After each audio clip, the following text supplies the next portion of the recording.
Yo, I got a question. You know that video you made when that girl had to threw that baby in the dumpster? Yeah.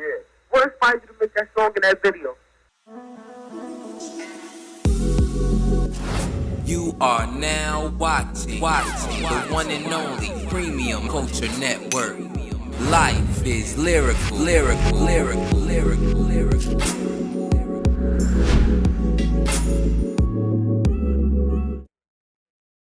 One day we on the set, we filmed up here in Harlem, and a woman had thrown her baby down the trash. We all from where we from. It's sad to say, but that was kind of normal. Pop was fucked up the whole day because it was in the newspapers. It was just like, I can't believe she did that. And by lunchtime, he was like, yo, come in the trailer.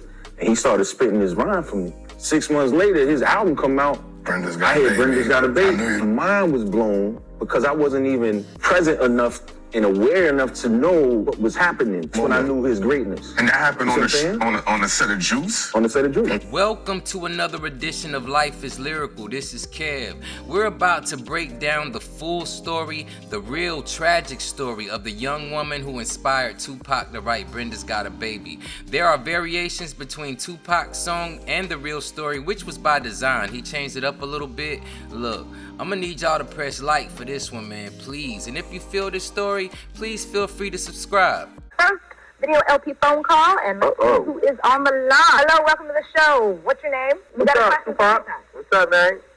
Yo, I got a question. You know that video you made when that girl had to threw that baby in the dumpster? Yeah. What inspired you to make that song in that video?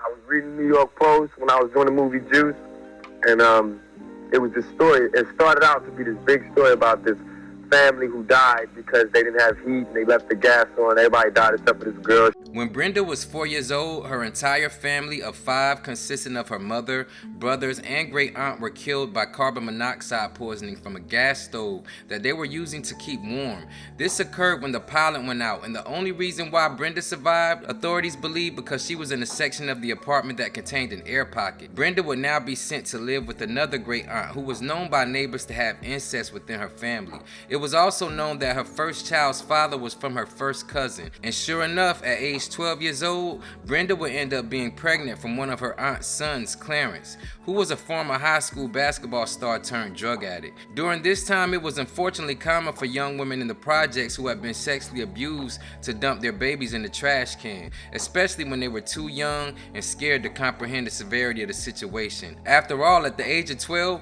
she had already figured out how to hide a pregnancy from a severely dysfunctional family riddled with drugs and alcohol. So Brenda did as many other young women did. Scared, ashamed, after giving birth, she wrapped the baby up and threw it in the trash heap. After investigating the incident, police would find Clarence standing on a project rooftop, threatening to jump. Neighbors were actually sympathetic to Clarence because they said he didn't know any better. This was the environment that he was raised in. Clarence would ultimately plead guilty to secondary statutory rape and receive 6 months in prison and 5 years probation. Prosecutors agreed to a plea deal so that Brenda, whose real name was not given because she was a minor, would not have to testify. Brenda would not be charged in exchange for her cooperation. It is believed that Brenda would ultimately be placed in foster care, although that decision would be rendered by family court. Not much is known about what actually happened to her after this ordeal.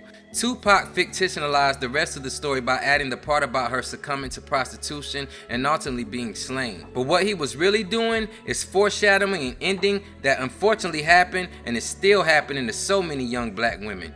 It is reported that in 1990 and 1991, there were 16 or more similar cases of newborns being thrown away in trash bins or other disposable areas. She moved in with her cousin, second cousin. She started dating her second cousin.